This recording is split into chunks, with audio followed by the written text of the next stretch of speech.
السلام علیکم ورحمۃ اللہ وبرکاتہ۔ کچھ احباب نے فرمائش ظاہر کی تھی کہ حضرت ایک دم آسان انداز میں آپ یہ بتا دیں کہ شب برات ہم کس طریقے سے گزاریں اور اس رات میں ہم کیا کیا پڑھیں، کیونکہ اکثر احباب کیا کرتے ہیں کہ ایک شیڈیول نہیں بنانے کی وجہ سے وہ کشمکش میں اکثر وقت ضائع کر دیتے ہیں کہ اب یہ پڑھا ہے اب میں کیا پڑھوں، اور وہ ایک دوسرے سے پوچھتے بھی ہیں کہ اب میں نے یہ پڑھا ہے اب مجھے بتا دیں کیا پڑھیں۔ اتنی دیر میں بہت سارا وقت بھی ان کا ایسے ہی نکل جاتا ہے، اور کچھ اس سوچ میں جو ہے جتنا پڑھ پانا ہوتا ہے اتنا نہیں پڑھ پاتے ہیں۔ تو ابھی سے ہم اس چیز کو اپنے ذہن میں بسا لیں اور ایک آپ شیڈیول بنا لیں کہ ہاں آج رات ہمیں یہ کرنا ہے۔ تو آپ جب ایک فہرست تیار کر لیں گے کہ اس کے بعد یہ، اس کے بعد یہ، اس کے بعد یہ، ہمیں یہ پڑھنا ہے، یہ کرنا ہے ہمیں، تو انشاءاللہ تعالیٰ بہت آسانی سے آپ اس رات کو عبادت میں گزار سکتے ہیں۔ تو سب سے پہلے آپ آج کے دن کیا کریں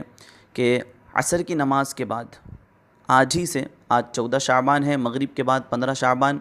لگ جائے گی، لیکن عصر کی نماز کے بعد آج ہی آپ 40 مرتبہ لا حول ولا قوت الا باللہ العلی العظیم آپ پڑھیں۔ پھر اس کے بعد آپ مغرب کی نماز ادا کریں گے، تو مغرب کی نماز ادا کرنے کے بعد آپ 6 رکعت نوافل، جو اس سے پہلے میں نے آڈیو ایک ڈالی ہوئی ہے، تو اس میں آپ دیکھ لیں کہ 6 رکعت مغرب کے بعد جو کس طریقے سے پڑھی جاتی ہے، کیسے کیا ہے۔ تو 6 رکعت نوافل آپ دو دو کر کے پڑھیں، تو یہ مکمل کر لیں آپ۔ پھر اس کے بعد آپ گھر جائیں،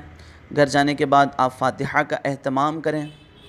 اپنے مرحومین کے لیے آپ فاتحہ لگائیں، گھر مر ایصال ثواب کریں ان کے لیے۔ پھر اس کے بعد آپ عشاء کی نماز ہو جائے، عشاء کی اذان ہو جائے گی، عشاء کی نماز آپ ادا کریں، اور عشاء کی نماز ادا کرنے کے بعد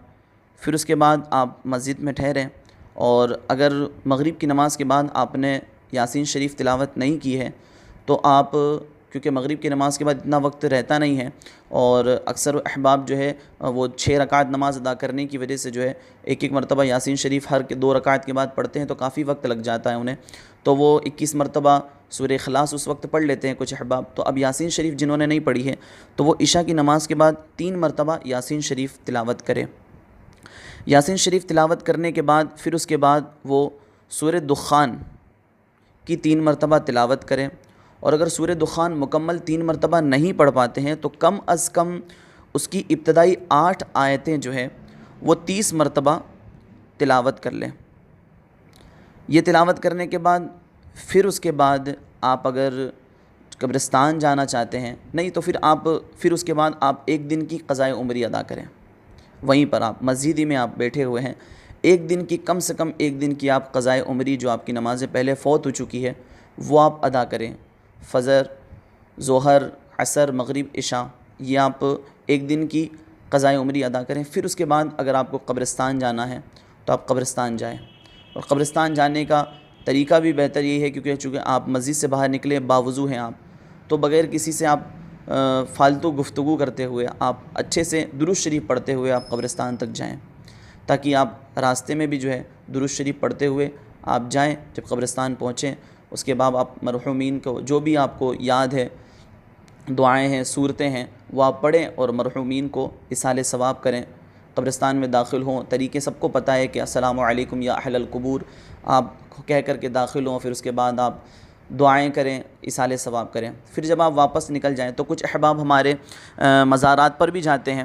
تو مزارات پر جانا چاہیے، اچھی بات ہے، لیکن بہت سارے احباب کیا کرتے ہیں کہ پوری رات مزار شریف پر گھومنے میں گزار دیتے ہیں۔ وہ عشاء کی نماز کے بعد کچھ تو عشاء کی پڑھتے ہیں، کچھ عشاء بھی نہیں پڑھتے ہیں، اور اس کے بعد پھر وہ پھول لے لیں گے 5-6 کلو، اور پھر ہر مزار پہ وہ دوڑیں گے اور جگہ جگہ جائیں گے، اور اس میں بھی کبھی کبھی ایسا ہو جاتا ہے کہ مزار سے متصل مسجد ہوتی ہے، تو مزار کے باہر کوئی ملتا ہے دوسرا تو اس سے باتیں کرنے لگ جاتے ہیں کہ پاس میں جو اندر عبادت کر رہے ہوتے ہیں ان کے عبادت میں خلل آتا ہے، کہ وہ زور زور سے باتیں کر رہے ہوتے ہیں، ہاں نیچے ملنا مجھے، باہر ملنا مجھے، بات کریں گے، یہ کریں گے، وہ کریں گے۔ تو بہتر تو یہ ہے کہ آپ مزار پہ جائیں، کوئی مسئلہ نہیں ہے، آپ کو جانا ہے،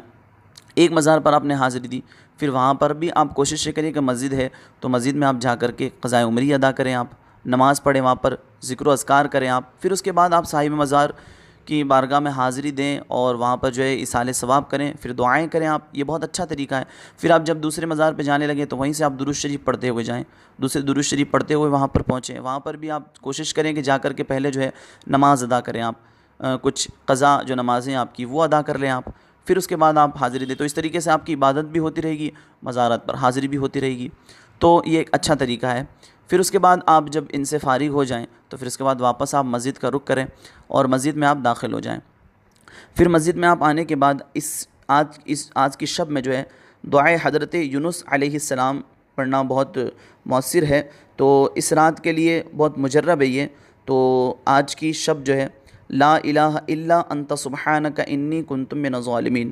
یہ کم سے کم جو ہے ایک تسبیح پڑھے، اور اگر کسی کے پاس زیادہ وقت ہو تو وہ اور زیادہ بھی پڑھ سکتا ہے۔ تو یہ جب مکمل ہو گئی پھر اس کے بعد آپ وہیں پر بیٹھے ہوئے ہیں تو پھر اس کے بعد ایک تسبیح آپ کو پڑھنی ہے استغفار کی، ایک تسبیح آپ استغفار کریں۔ پھر اس کے بعد آپ درود شریف پڑھیں، کم سے کم 313 بار آپ درود شریف پڑھیں، اور زیادہ سے زیادہ جتنا ممکن ہو سکے آپ درود شریف میں وقت گزاریں۔ تو درود شریف جب آپ نے مکمل پڑھ لی، تب جب درود شریف سے فارغ ہو گئے آپ، پھر اس کے بعد آپ صلاۃ التسبیح پڑھیں۔ تو اطمینان سے آپ صلاۃ التسبیح پڑھیں گے، اچھا خاصا وقت بھی لگے گا، تو آپ اطمینان سے صلاۃ التسبیح آپ ادا کریں اس رات میں۔ تو صلاۃ التسبیح جب آپ کی مکمل ہو جائیں تو پھر صلاۃ التسبیح مکمل ہونے کے بعد پھر ممکن ہو تو نبی کریم صلی اللہ تعالیٰ علیہ وسلم کی مدح سرائی کریں، یعنی کہ نعت شریف کی محافل سجائیں، اور یا تنہا بیٹھے ہوئے ہیں تو آپ تنہا ہی جو ہے نعت شریف ایک دم ہلکی آواز میں گنگنائیں آپ، اور یا پھر کم سے کم یہ ہو تو پھر آپ جو ہے درود شریف پڑھنے لگ جائیں، آپ درود شریف میں پھر مشغول ہو جائیں اور آپ درود شریف پڑھیں، قرآن شریف کی آپ تلاوت کرنے لگ جائیں۔ پھر اس کے بعد آپ ایک دن کی قضا نمازیں اور ادا کر لیں، ایک دن کی قضا نماز ادا کرنے کے بعد پھر اس کے بعد آپ حلقہ ذکر کی محفل سجائیں، یعنی کہ ذکر کریں آپ۔ اکثر اجتماعی طور پر جو ہے حلقہ ذکر کا اہتمام بعض جگہوں پر کیا جاتا ہے، کچھ جگہوں پر نہیں کیا جاتا ہے، تو آپ تنہا بھی جو ہے ذکر کریں آپ۔ تو ذکر آپ کریں گے تو کافی دیر تک آپ جب ذکر کریں گے تو ایک کیفیت آپ کے اندر پیدا ہوگی اس وقت، تو وہ ایک کیفیت جب پیدا ہوگی تو ایک لذت محسوس ہونے لگے گی آپ کو۔ تو جب ذکر آپ کا مکمل ہو جائے گا اب اس کے بعد آپ دعا کریں۔ اگر مسجد کے اندر سبھی اجتماعی طور پر ذکر کی محفل سجا رہے ہیں